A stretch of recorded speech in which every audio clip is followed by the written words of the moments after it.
To unpack this further, let's now welcome a crime expert, Thabang Bogopa. Thabang, a very good afternoon to you, and thank you so much for your time. So this summit does come at a time when South African law enforcement agencies have admitted, essentially, that the country is facing a serious challenge when it comes to transnational organized crime. How serious is the transnational organized crime threat in South Africa, do you think?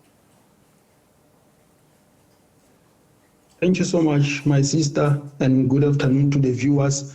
Perhaps let us start with just mentioning that South Africa is currently ranking the 7th globally in terms of transnational crime. It means it's part of the top 7 countries that are involved or are a hub for transnational crimes. But now the greatest challenge is that with transnational crimes, it leads to more gangsterisms operating in the country, more sophisticated armories or weapons being transshipped from different countries into this country, increasing the amount of corruption and extortion in the country. And I want to just make a remark of 3 issues that I heard the National Commissioner of the SABC mentioning. Number 1, the issue of brain capacity within the law enforcement agencies. He said, I hope that you brought the best people who can think to assist us to come into the best strategy. Number 2, he said, I hope that the strategy will not be making the criminals cleverer or will not be equipping the transnational crime syndicates. And then the last one, he mentioned the issue of making sure that the people who are part of developing the transnational crime strategy are actually vetted. And these are the 3 issues that I think we ought to look at because they are endangering the country. And lastly, let me mention that he finally mentioned the fact that out of the 16 countries in SADC, only 3 countries were against the issue of inter-movement within African countries. The realization is the fact that all these SADC countries are looking into having free access into entering South Africa. And one of the main issues is so that they can benefit through criminal trends. Just hearing you say those stats, it's quite serious. I mean, if you consider, as you say, that South Africa could possibly be ranking 7th. As we heard in that interview earlier with the Hawks boss, they are very mindful that organized crime does begin at local level in as far as the syndicates are concerned. I would imagine then that the member states in this summit would need to tighten processes domestically too before they tackle the challenges of issues like human trafficking, the theft of high-performance vehicles that are taken over the border, as we've seen with neighboring countries, etc., just to name a few. What do you think are some of the key priorities that they should be concentrating on during this particular summit?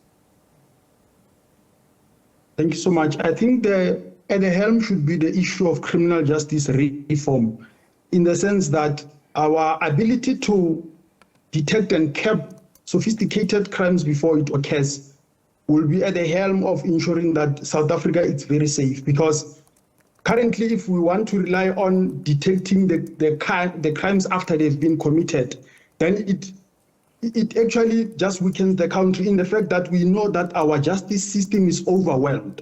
And now the second one is that the deportation of offenders in South Africa is also not reliable, because you deport someone today and 2 weeks later they are back in the country. So we need also to measure in or feature in the issue of technology, particularly for the Industrial Revolution, but also we need to empower our intelligence capacities as a country. Also going to review the National Strategic Intelligence Act, as well as to empower to make sure that certain crimes, regardless of the legislative constraints, can be kept prior to them being orchestrated. I'm saying this because we have a lot of technologies that could be used to cap some of these conversations between nations. But due to the challenges that we are having of legislation, then there's certain limitations that have to occur. For example, in South Africa, according to the criminal procedure, you cannot just go and use sophisticated technologies to make sure that you tap into people's communication. Now, we need to make sure that some of, like your Interpol, the Interpol must be empowered to a level that if there's any crime that's being orchestrated at an international level, it could be kept without such implications of violation of privacy. And I mean, just on that front, just mentioning those international bodies, I mean, how effective do you think international cooperation between South African authorities and global agencies like Interpol, as you've mentioned, or even other international bodies is, particularly when we look at those emerging crimes, as you've mentioned, of a technological manner like cybercrime, etc.? Thank you so much. So far, we are doing good. We are leading in the SADC region and particularly in Africa. But then the challenge is that, for example, you may find that certain criminal offenses are monitored and highly prioritized in South Africa. But then when you jump across the border to one or two other countries, they are not even being prioritized as such. Or certain criminal activities which occur on the cyber space are being monitored so strictly in other countries, but when you come to South Africa, you can easily orchestrate certain criminal offenses. So we need to have a multifaceted but also unanimous strategy that can be utilized across the SADC region to ensure that if we control cybercrime at this particular level in SADC region, the whole SADC countries are actually curbing that crime in that fashion, so that one cannot go and orchestrate a certain cybercrime or modern or actually digital crime in another country, because in one country it is weak, whereas in the other country they are really monitoring it. Mr. Bogopa, thank you so much for your time. Crime expert Thabang Bogopa there, fascinating stuff there, talking about the current Simon Transnational Summit that's currently taking place in South Africa, in Pretoria to be specific.